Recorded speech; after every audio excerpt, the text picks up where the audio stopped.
బాబాయ్ నువ్వేం చేస్తున్నావు అర్థమవుతుందా? బాబాయ్ నువ్వు గడ్డి కాల్చేస్తున్నా అని అనుకుంటున్నావు కానీ ఇట్లా నువ్వు గడ్డి కాల్చడం వల్ల మన భూమికి వేలు చేసే వానపాములు అట్లాగే బ్యాక్టీరియా నీ చేతులారా నువ్వే చంపేస్తున్నావు. అంతేకాదు నువ్వు ఇట్లా ఒక టన్ను గడ్డి కాల్చడం వల్ల 5.5 kgs ఆఫ్ నైట్రోజన్ అంటే మనం జల్లే యూరియా, 25 kgs ఆఫ్ పొటాషియం అంటే మనం జల్లే పొటాష్, 2.5 kgs ఆఫ్ ఫాస్ఫరస్ అంటే మనం జల్లే డిఏపి, 1.5 kgs ఆఫ్ సల్ఫర్.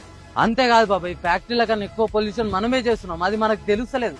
దీని ద్వారా మన భవిష్యత్తు మొత్తం ఖరాబ్ అవుతుంది. సరేనే మరి ఏం చేయాలి చెప్పరా? అదే బాబాయ్ మీరు ఇట్లా గడ్డి కాల్చడమే సొల్యూషన్ అనుకుంటారు కానీ అది కాదు. నువ్వు బేలర్ తో గడ్డి కట్టలు చుట్టించావు అనుకో, డైరీ ఫామ్ వాళ్ళు పైసలు ఇచ్చి మరీ తీసుకోతారు కదా.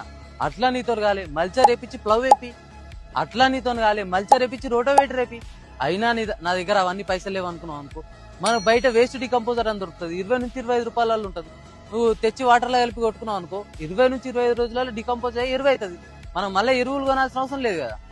దయచేసి ఈ రీల్ ప్రతి రైతుకు షేర్ చేసేలా చూడండి. చాలా మంది రైతులు తెలిసి తెలియక చాలా మిస్టేక్ చేస్తారు. సో ఇట్లా మనం గడ్డి కాల్చడం వల్ల మనకన్నా మన భవిష్యత్తు చాలా సఫర్ అవుతుంది అనమాట. సో ఇట్లాంటి ఇన్ఫర్మేటివ్ వీడియోల కోసం ప్లీజ్ టు ఫాలో. వస్తాం మళ్ళా రైట్.